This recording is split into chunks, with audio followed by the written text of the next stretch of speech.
Is recording, so I guess we are getting going here. So everybody, welcome to the October 6, 2023 FileMaker Pro User Group meeting. I'm Taylor Sharp and we're glad to have you. Myself and Greg Price are the co-chapter coordinators, and we meet monthly here, and we meet both virtually and in person at the Harmonic Studios and their new offices now. Thank you, Harmonic, for being our host. We appreciate that. And we're going to get things kicked off here. First of all, before we begin, I will say on the way to pause was Richard Carlton of Richard Carlton Consulting from California was on his way, and he's flying there in his helicopter, and he stopped off in Dallas on his way to pause, and I intercepted him. And this is our checking out the Richard Carlton new hobby.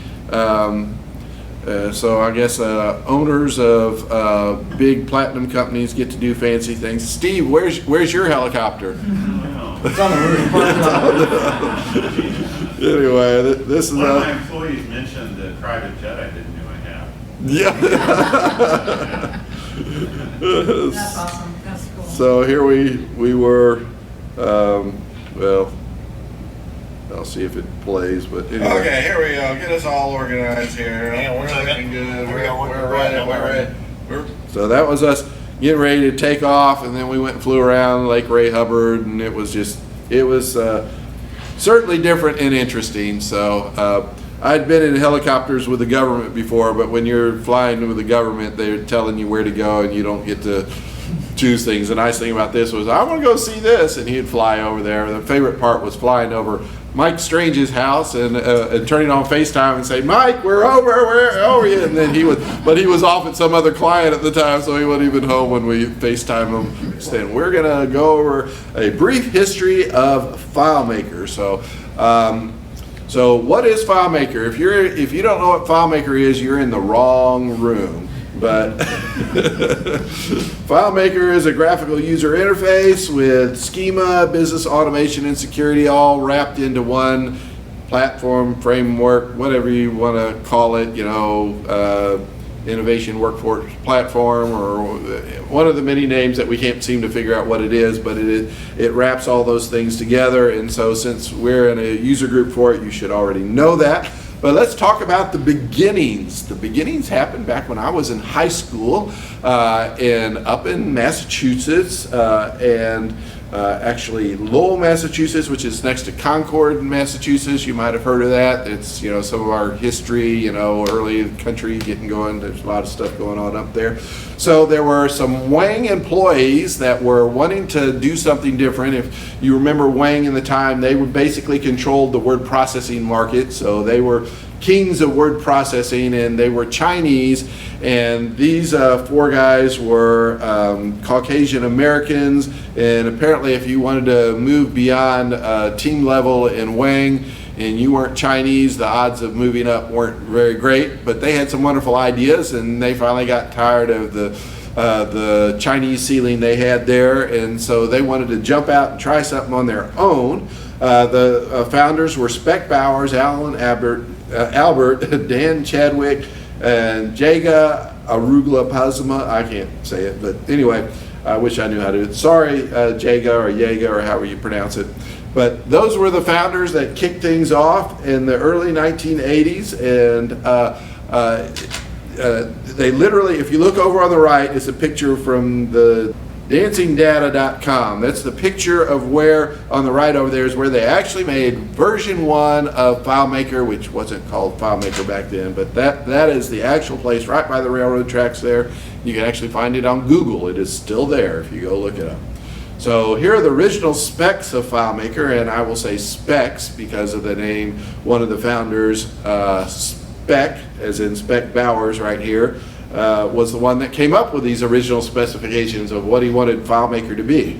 So, by the way, Spec Bowers, anybody recognize the last name in the FileMaker realm? Mike Bowers? Well, guess what? Bowers? That's his cousin. Wow. And you know what? Bob did not realize that he was one of the founders until I think his 2016 or 17, whenever we were in Las Vegas. So here, he's a head of a platinum FileMaker company. He didn't realize his cousin was the founder, but anyway. Right. That's a really close family.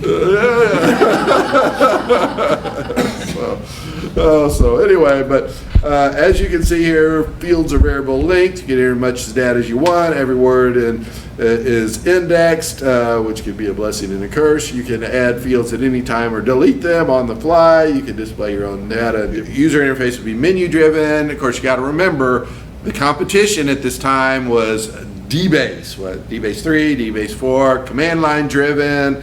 What was the little script thing that was the add-on to it that everybody used? I can't even remember it. But anyway, it would have good performance on even large databases. They didn't know how large we could get. On a LAN, maybe.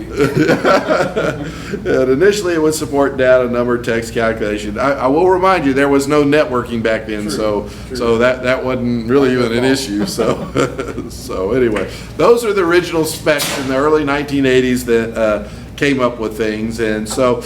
In fact, I snagged off the internet some original screenshots of things. And I will tell you, it was not called FileMaker then, it was called Nutshell. So what a name, Nutshell. And of course, I like the black one in the middle is what the original one was like.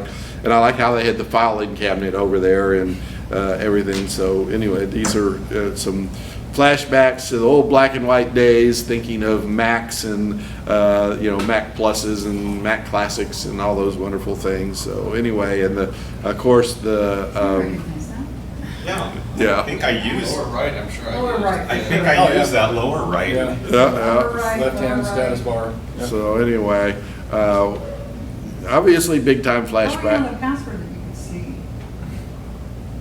So passwords were there was back then there was only a password, there was no username, so Right. it was all the same thing, which was a security It came thing. with 7. Yeah, it came out in 7, the usernames and passwords, so we finally had to do that. And of course, that confused everybody that your username and the password were the same thing for a while. So, branding, here's all of well, of course, nowadays we download software. Back in the day, they actually used to publish the software, and by publishing, they actually created a box and put diskettes in them or CDs and things like that. And so, Manuals. What is the date there on that FileMaker 2? 1988. Yep. That's not right. Okay, so, FileMaker Plus is where I jumped in, I think.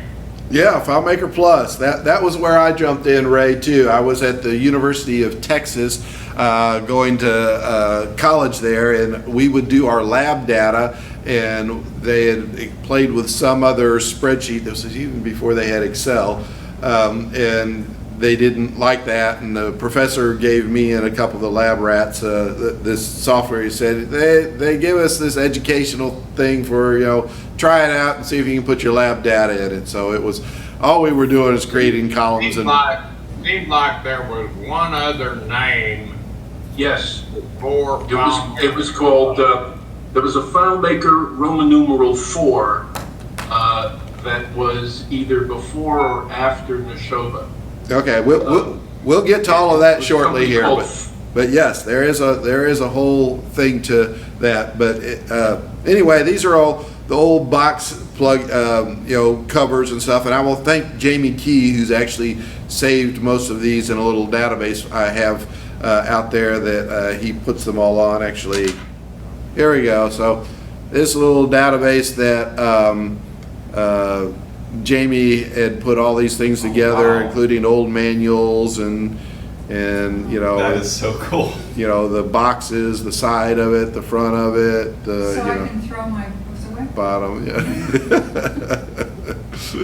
Pretty good. Jamie still has most of this stuff, so it's pretty cool. Of course, as we got into the FileMaker teens, 14, 15, 16, whatever, then all that went away, and we now download stuff. But it's fun to go back and look at the old stuff and see what's out there, and get a good little chuckle out of that. And so getting going in the 1980s, here are a couple of things. Of course, the big competition was Microsoft's DOS. Actually, before that, it was a very much up in the air between, things like Trash 80s and what was CPM. Anybody do the CPM stuff? I bet, Mike, I thought you did I that. did. So anyway, good old days. So the initial developer was Nutshell, and the big problem that Nutshell had is where they started making their money was making these PCs, and they couldn't make Macs. And so they lost an interest in publishing anything for Macs, and that's why they had to move away from the Nutshell name. So the competitors back at the time was DBase, PFS, which I didn't even remember, and MS File. Microsoft File came out right at the same time that this was coming out, and basically you had Neshoba was doing the publishing, and Neshoba had Forethought that was doing the marketing of FileMaker. Neshoba was the publisher, and we basically had the Nutshell people who had actually owned the rights to the software, and they didn't want to market to the Macs. So Microsoft bought out Forethought, which becomes a conflict because they were supposedly also, marketing FileMaker, and so they. In that deal, what happened is the big thing was Microsoft got PowerPoint from them, but they lost what became FileMaker. And then as a result, Neshoba had to self-publish FileMaker, or they could have gone out and got a publisher, but they decided to self-publish. But hence the problem came, they no longer could own the name, so they had to come up with a new name, and that's where they came up with FileMaker. So anyway, due to various legal jugglings around here that end up, but it was kind of funny that FileMaker was tied in with PowerPoint of all things back at the time. But anyway, I like FileMaker better than Nutshell as a product. yeah, it probably was a better name, but there are lots of arguments that FileMaker isn't a great name either. But what name would you give FileMaker? I guess one of you marketing sales guys. Pro. So anyway, that was the 1980s, and as Ray had said, my first introduction was with the Plus version that we saw the picture of before. But so this is just Wikipedia. FYI, Jamie Key and I contribute regularly and have a lot to do with the writing of this particular article at Wikipedia. So if you look at the edit, you'll see Jamie Key, who used to come here a lot, and myself did a lot of it. And here's where you can actually see the version history, which is interesting to look to see where Forethought, Neshoba, and then finally the original Claris, which was a separate company from Apple all along, even back then. Had things going. You will notice that we had version 1 and then version Plus, that was to match the Mac Plus, and then FileMaker 4. That was the first FileMaker 4, not to be confused with FileMaker Pro 4. And then we have FileMaker 2, which was thinking of the FileMaker 2 that when we had the what were the naming of the Mac products, that had the 2. I had a 2CI. The CI, yeah, the 2CI, the 2FX, all of those, they were trying to match that too. Yeah, so yeah, exactly. So way back in the day. So anyway, so we have the 2. So when people say, I first started using FileMaker 2, it's like, is it this 2 or is it this 2 or is it anyway. Before FileMaker Pro 3, the file name extension was .fm, not .fp, and FileMaker 4 was .fp3. Okay, well that might be something. I thought the first ones actually didn't have an extension, and there were some arguments over what it was. Which was the first relational version? 7. 3. 7. 3. Well, okay, 3 you 3. could do joins. Okay. Yeah, 3, yeah. Okay, yeah, there it is.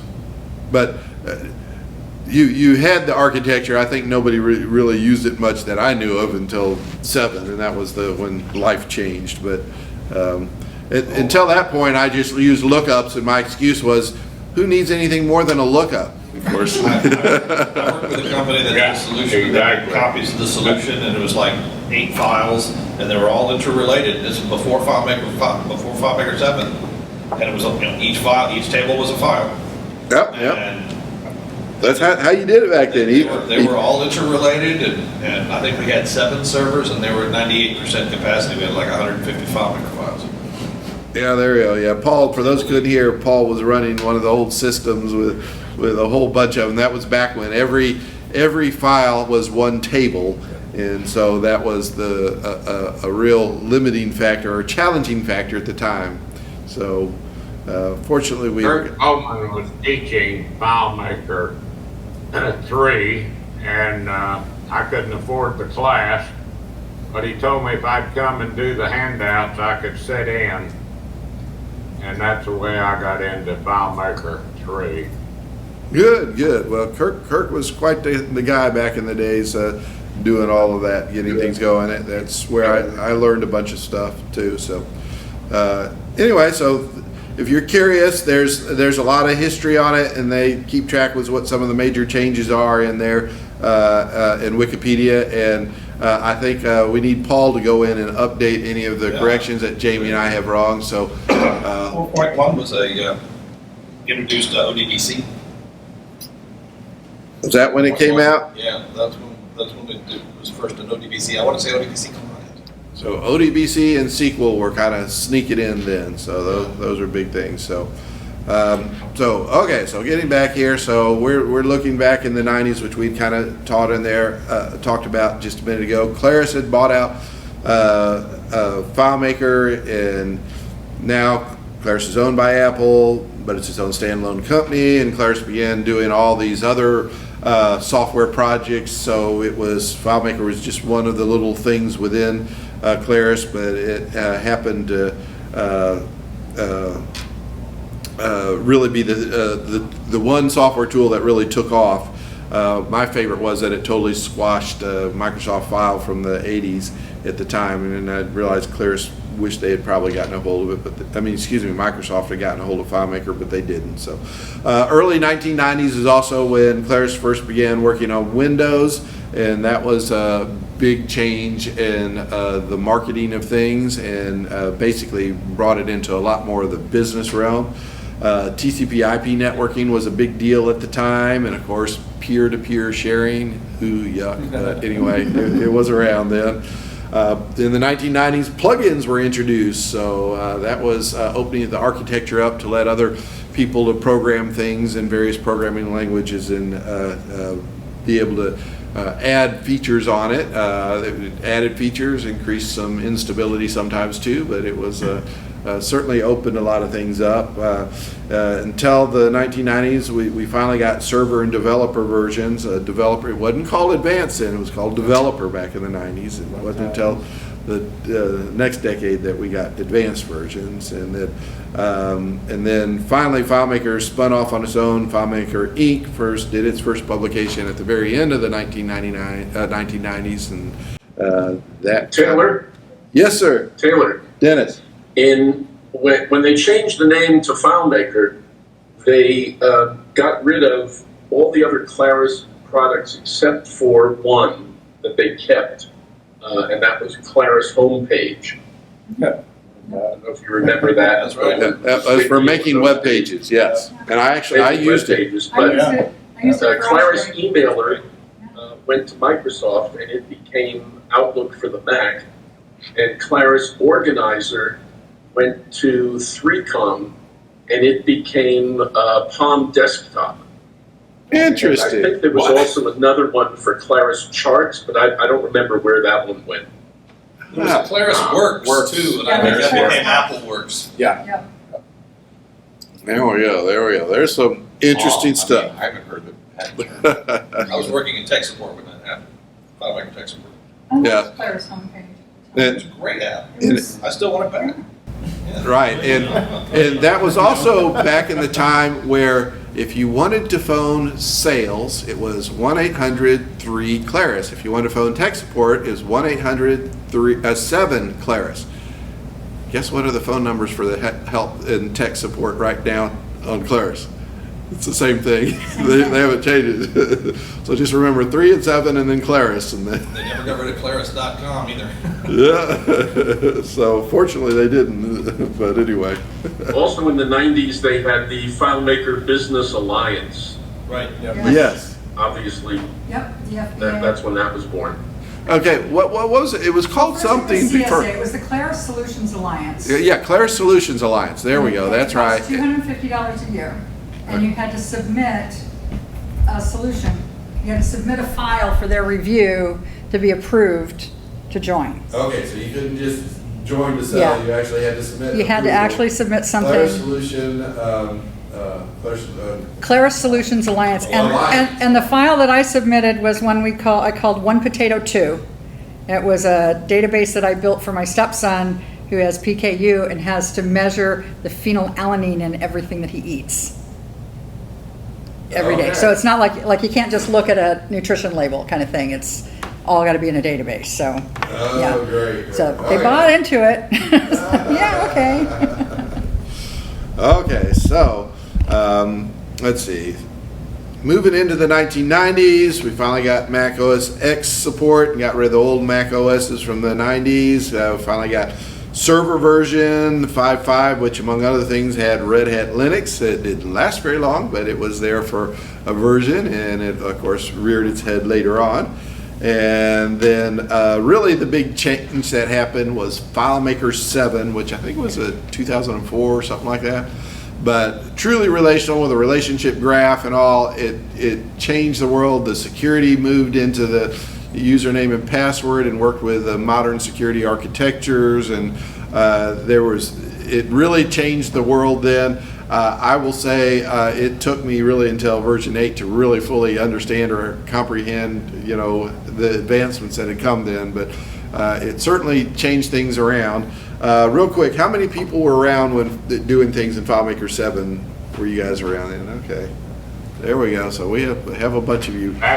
That's about where I quit understanding it. I still struggle with the graph.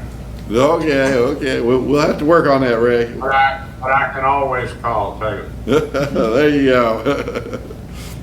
Also in Okay. FileMaker 7 was when we lost the today function.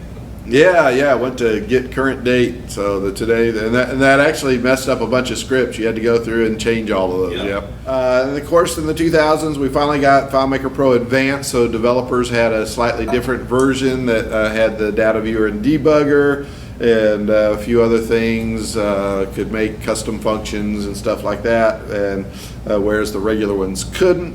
And then, of course, we had, by that time, we had SQL support in FileMaker 7. Of course, we had ODBC since the 90s.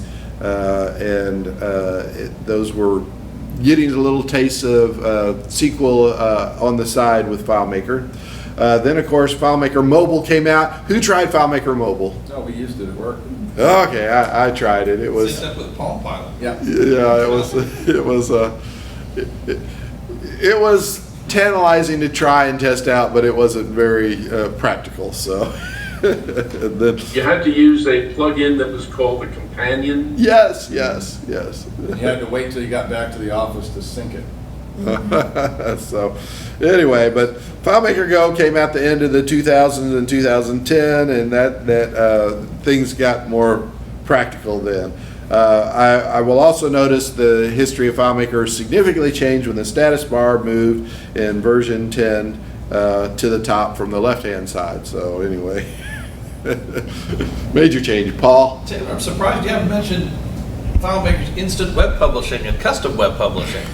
Those came in with FileMaker 4. Yes, those instant web publishing and custom web publishing, which the other thing I always chuckle, I'll open up my old databases and I'll see in the security, the extended privileges, IW people, and the new people say, what is IWP? And it's like, well, that just shows you how old this database is. It still has instant web publishing as security protocol. It's an aspirational name. And, For and a Claris future. homepage had the FileMaker Connection Assistant where you could just it would just build you HTML based on your FileMaker database. Yes, do the CDML. CDML, Claris Dynamic Markup Language. Yes, Claris Dynamic Markup Language. I never ended up doing that, but that ended up being what was the blue, something blue that did all that CDML? Lasso. Yeah. Lasso did all the CDML stuff, and that was really a big thing in the 90s and 2000s. I'm kind of surprised that it went away like it did, but it actually was really powerful. But, Well, they replaced it with the PHP. right, so Yeah. PHP's come along, and Much better.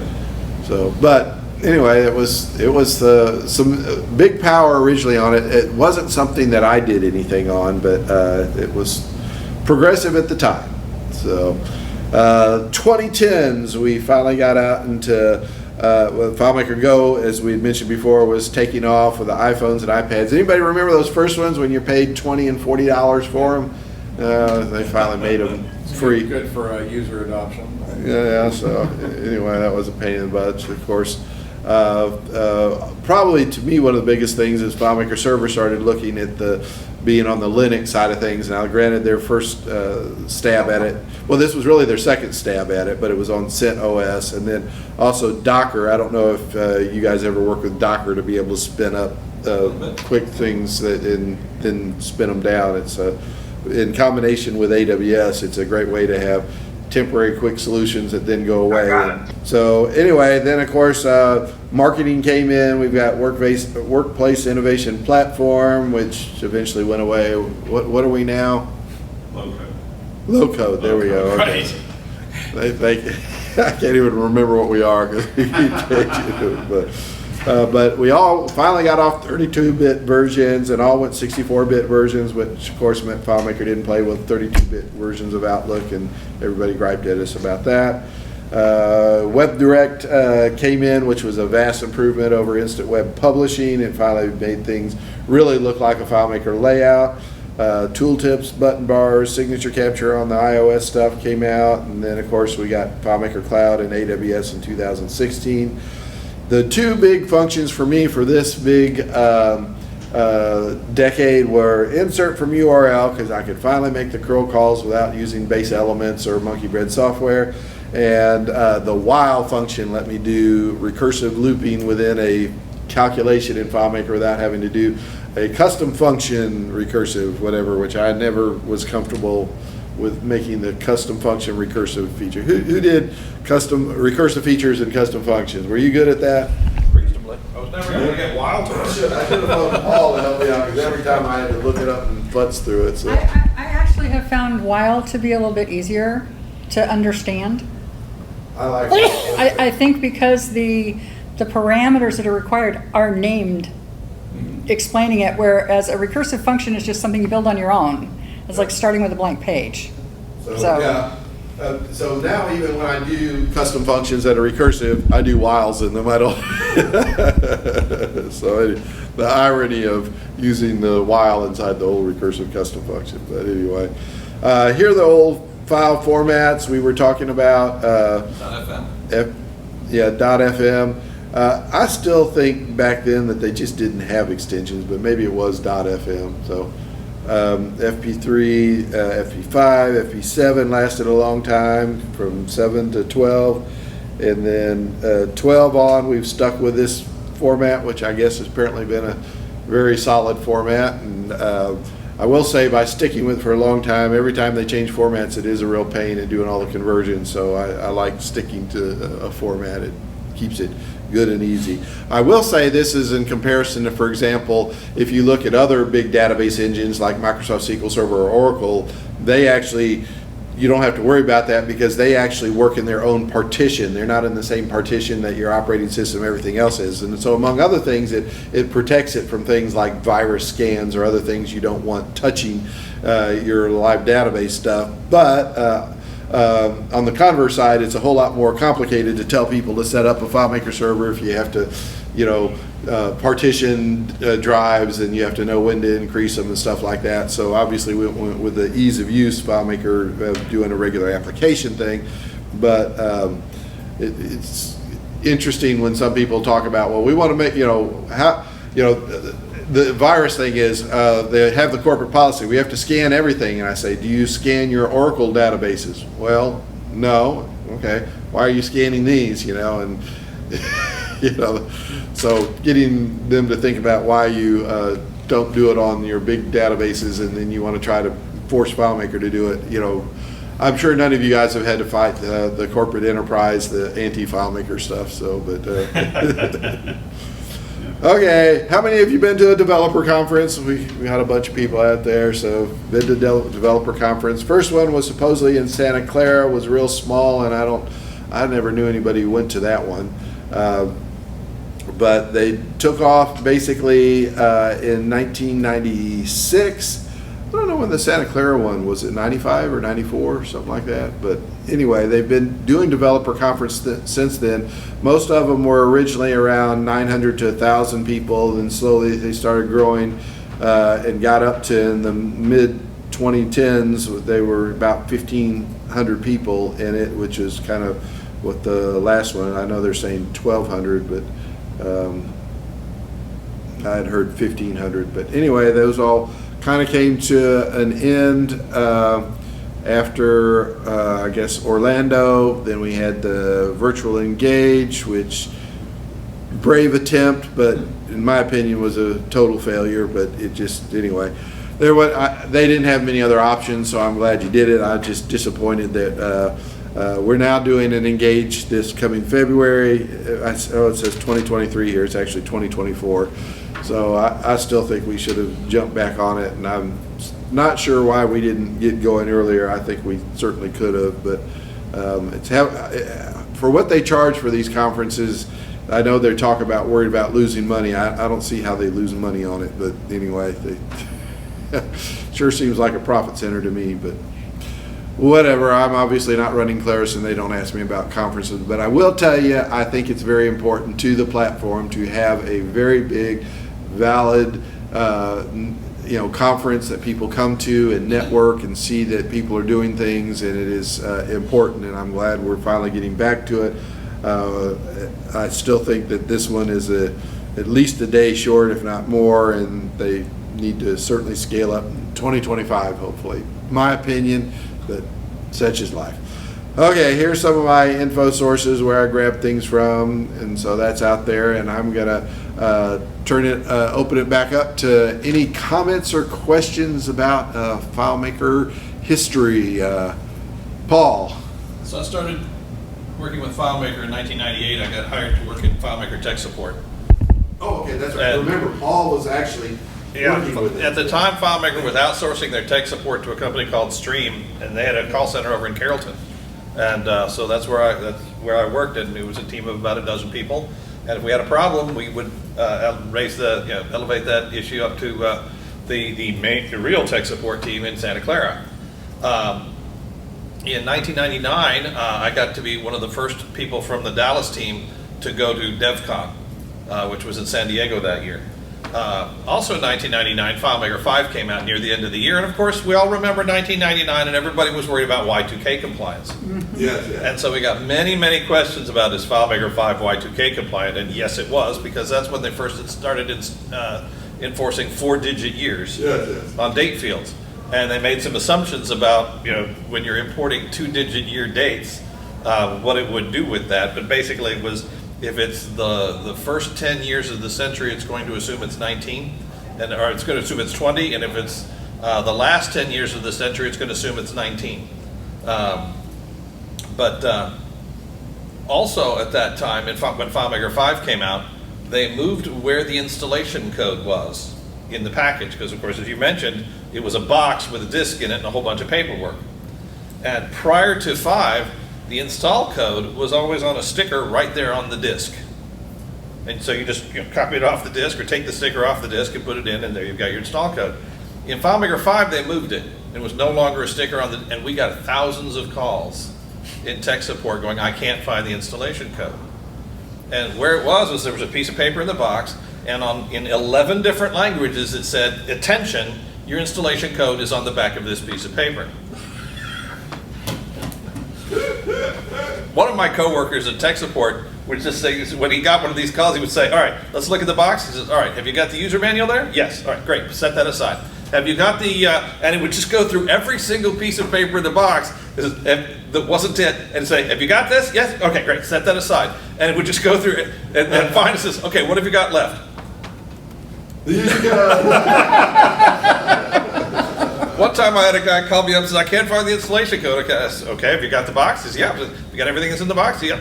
All right, we're looking for a piece of paper that says attention on it in 11 languages. Okay, got it. All right, now turn that over. Oh, I have a master's degree.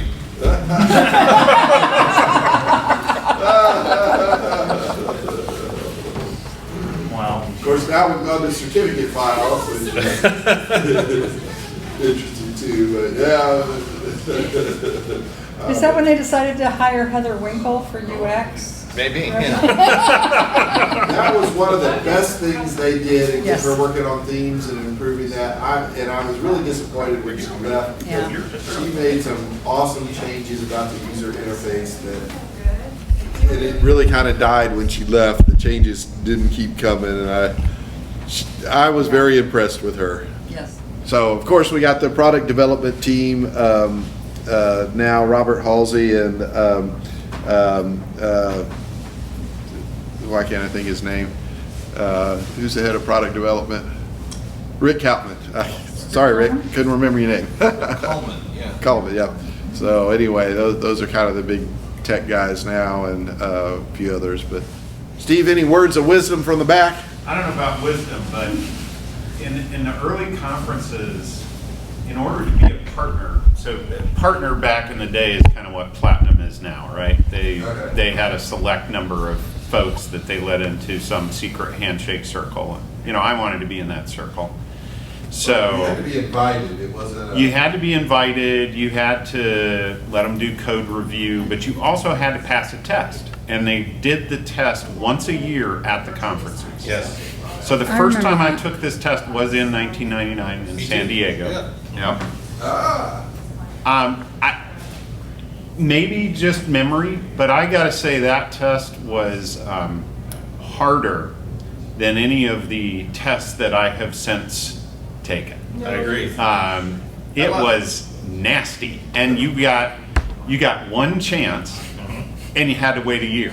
I think I failed it twice. What?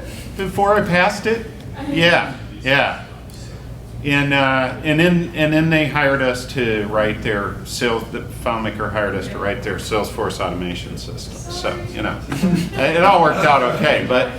But yeah, I hated those tests because it just ruined the conference. Right? You're just sitting trying to cram, and then you're nervous, and that was terrible. You probably took it right up front, so that ruined the whole conference. Yeah. I passed that in 1999. They let the tech support guys take that test. Awesome. That was what they had before they had certification, was that test. Yep. Well, I still remember my first certification, and I was like, "Oh, I know FileMaker. I'll just go in and take this." I'll tell you, I think I scored. It was right at around 25%. So, assuming there was just 4 questions. For one, I statistically scored guessing. So I so humbly walked out of that testing center and then went back and studied. And then I went back after studying and I passed it. But I can tell you the first time, assuming I know FileMaker. Well, I generally know things. What you have to realize on those tests is they test you for the exceptions. So it's not do you generally know what this function does, it's do you know the exception when it doesn't or when it fails or how it does, and that's what which are good things to be on the test, but it certainly is a gotcha test I think they are also testing for your level of familiarity, because they do things where they'll list 4 different things, and they all, on the surface, kind of sound like the same thing, but they're not. And they all kind of sound right, too. They all kind of sound right, they could be right. And if you're not actually familiar with FileMaker, you could easily get those wrong. Yeah. So I think or they have questions like, here's this scenario, when this happens, what's the output? And I'm looking at the question going, Well, but I wouldn't even do it that way in the first place. That's 'cause dumb.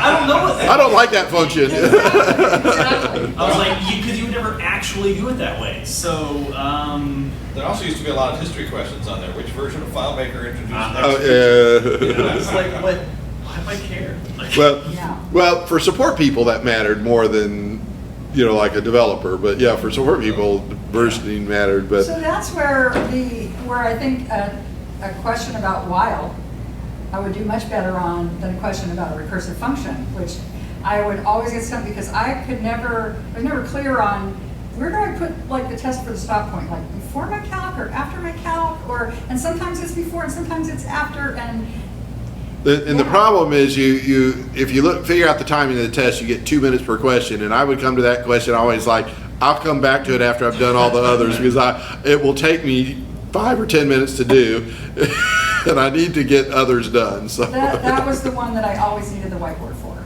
yeah. Could map it out. So, but anyway, yeah.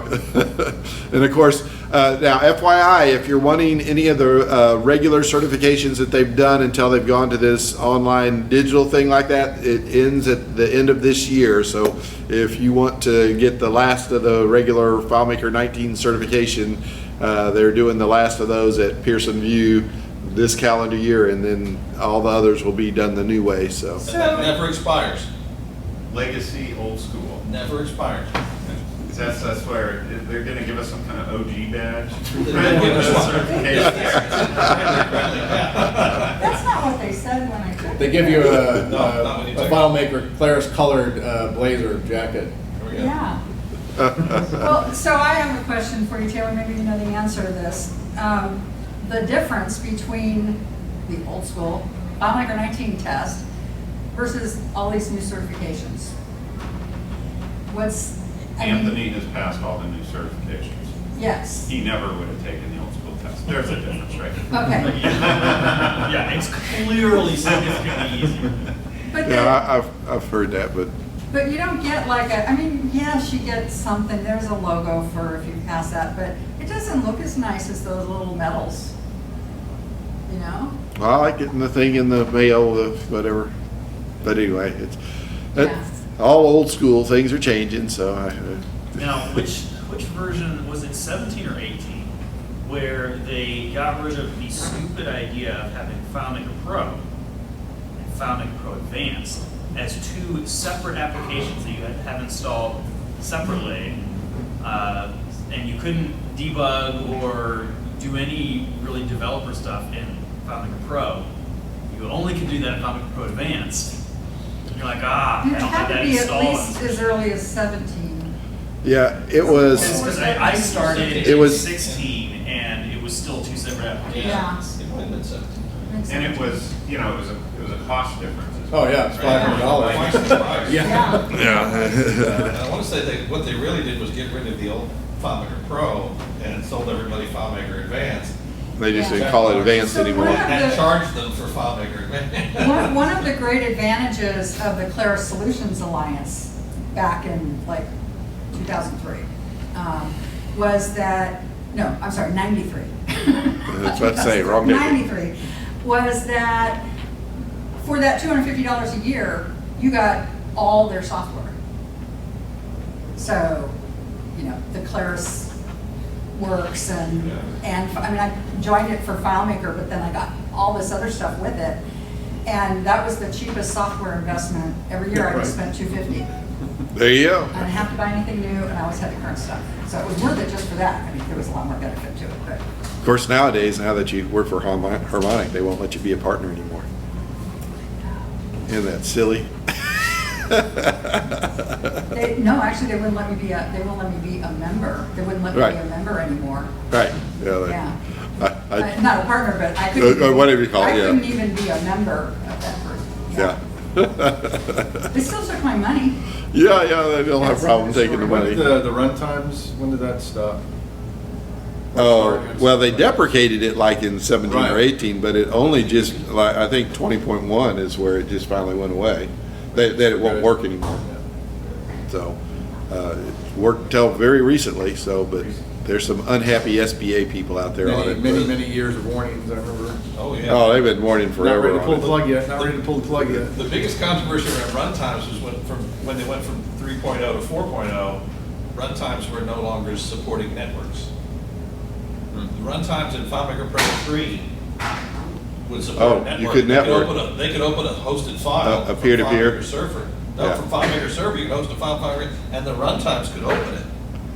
Oh, It was the old thin client. Well, that would You could save- develop save- on it, but you could open a file.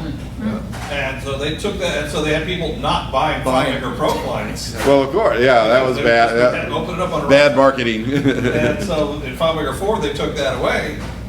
And I remember getting a support call about that, oh yeah, FileMaker 4 runtimes don't support networking. And somebody said, well, they only did that for the money. Well, So, but that's what a software you only company want it does. back for the money. It's all about the money, so. Okay, well, we're gonna close things down here. Thank you, everybody, for being here. FYI, we had tentatively had a Connect presentation next month, but I think that's fallen through, so we are looking for a presentation for the next couple of months, so think about presentations. That way, we can get something done and get signed up for Engage. We'll look forward to seeing you, a whole lot of you there, so. Take care, everybody, and I'm gonna hit the stop recording here.